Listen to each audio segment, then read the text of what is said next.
whilst we're doing that, we're actually raising young generation that can speak their voices, not just at home alone, even at school, at church. You never can say that. So many things are in the heart of these young people.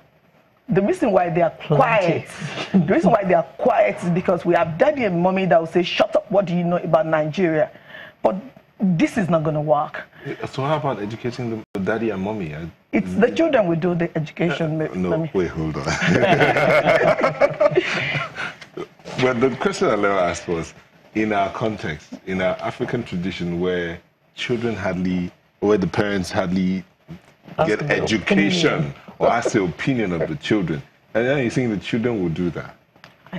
I've seen them doing that. We've seen testimonies of parents coming back to us that, look, there was a discussion and your participant, they call them, had to lead in the family. We had to shut up. I've seen a situation whereby a parent called me who had said a particular child must be a doctor. And then 2 years with the vision of a child, the girl then was 9 years. She's 12 now. And then she told me that she had some creativity on her head that if she could come on this platform and develop, she might have to drop the idea. I mean, this is too young. Today, this girl has won about 2 awards on our platform, and she has changed her mind. She doesn't want to be a doctor No, anymore. she's not going to. She's going to be now? A designer, an artist. She's coining an artist and a designer, and that's what she's been doing. She's now in one of the schools in Lagos, and she's in year 1. She's doing fantastically well. And, you know, educating is so important. And the parents had no choice. They came last week for the creative presentation, and they were just chatting with us that everywhere in the house now, they now have paintings all around the house. They're happy that they have a daughter who could actually go for what she wants. That's 13. And this is what we are preaching. It is doable. The moment we think that they will not listen, we'll never get anything solved. So we're raising change agents. Those that will go back to their moms and dad and say, look, respectively, look, just hear my opinion out. This could work if only you listen to me. I need your help. So we're also teaching them moral. You know, they don't have to say, this is what we have to do. No, they told us that the project site that we could do this. No, you just have to go to your parents respectfully and let them realize why this is going to be done. And that also goes to school and when they have the activities. That's talking about staying within Nigeria. Mr. Richard, will come back to you. Yeah? Okay. But staying within the Nigerian space, or the African space here, for instance, someone says in their tweet, Omolaja Adesina says, if you do not tackle the wrong sources of drugs, all efforts to fight against drug abuse will be in vain. The sources of these drugs. Now, our correspondent in Kanu had done several stories about drug abuse. Right. I'm using Kanu, for instance, because he did multiple stories before even the codeine story came out. He talked about some of them inhaling from septic tanks. Yes. He talked about codeine. He talked about some of that glue. The glue, yes, glue. I know about that. Inhaling glue and all that. So the sources of these are things that are used every day. The shoe mender or the shoe shiner has glue with him everywhere he goes. And he can naturally inhale that and feel, well, so the sources of this thing, I feel cool. Believe me, I will not go that way. How do we tackle the sources of this? No, we cannot. Because, like I said, information needs to go out. I mean, someone that is selling glue it's written, manufacturer's prescription on glue state said that once you buy this, you could use this on your shoe. It wasn't meant for the intended use of glue is to do this function. The function has to be performed by it. And same is now being diverted to do something else. The sources is not the problem. Okay, who is the creator of septic? I mean, who can you see creating or the source of septic tank sniffing? Okay, well, what about those who actually, distribute cocaine and heroin and stuff like that? We haven't even got into that. We're talking about those down below. The ones that are in circulation are not the big name. They're too expensive. They can't afford that. We're talking about poverty here like Mr. Prichard rightly said. They can't afford our drug. It's so expensive. Okay. In fact, some cannot even afford codeine. Okay. Mr. Richard, the psychedelic drugs, Yes. the tramadols of this world, the amphetamines, and all of that, how do we, the sources, can we talk about curbing or ending the sources of these things? Would that be the way, besides just sending out information, what else can be done?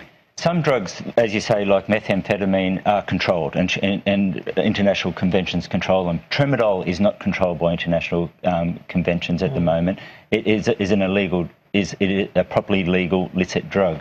We need to get the balance right.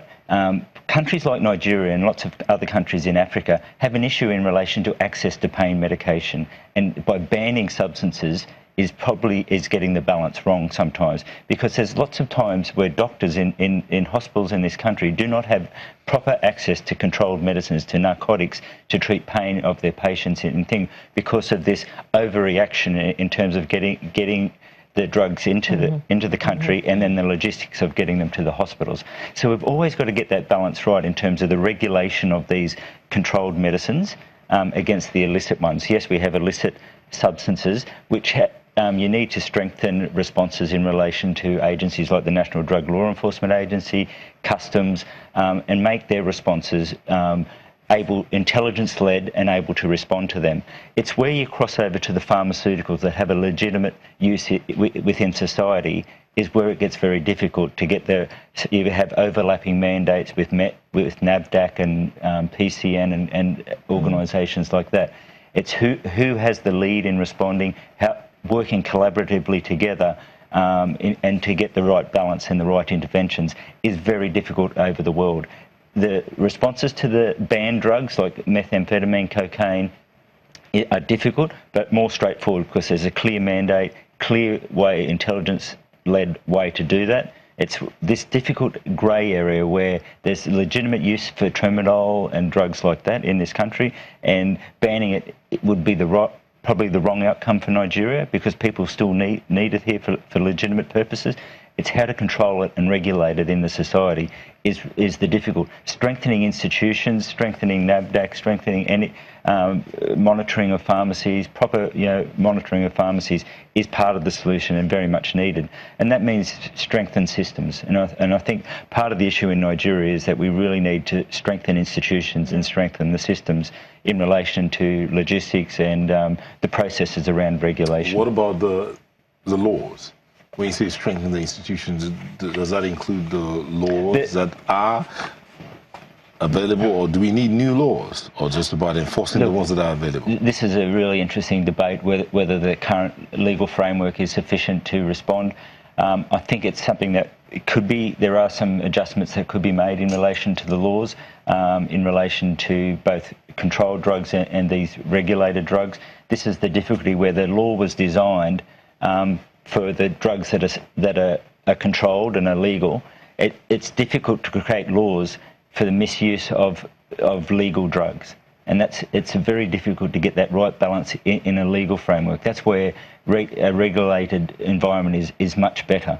That's why I'm saying a law banning everything doesn't work. If banning everything worked, we wouldn't have cocaine in the world, we wouldn't have methamphetamine, we wouldn't have cannabis. They're all banned substances, but they exist. So you've got to regulate it and control it, and that's the difficulty in the law. Yes, I think it needs some reviewing to catch up with this pharmaceutical misuse epidemic that's happening across the world. We've got to make sure we've got that balance right and in line with the international conventions in relation to drug control. You were going to say something? I'm just waiting for you to touch me. When I talked about was it the laws or the bans, you actually laughed. We don't want to go there today. We're going to go into we're going to go dive into another area of our country that is really very poor, and I don't think you're ready for this today, because I mean, for every law that is put into action or either put on the table for us to follow, how is it being implemented? What's the measuring? Is it really active? How do we go to court? It's the system. Okay. It's talked about fixing the system. I don't think we have that right now in Nigeria.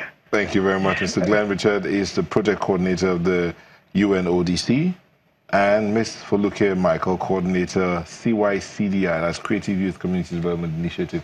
Thank you both for sharing your thoughts with us. I wish you well. Thank you so much. Summers, we'll be back in a moment. Please don't go away.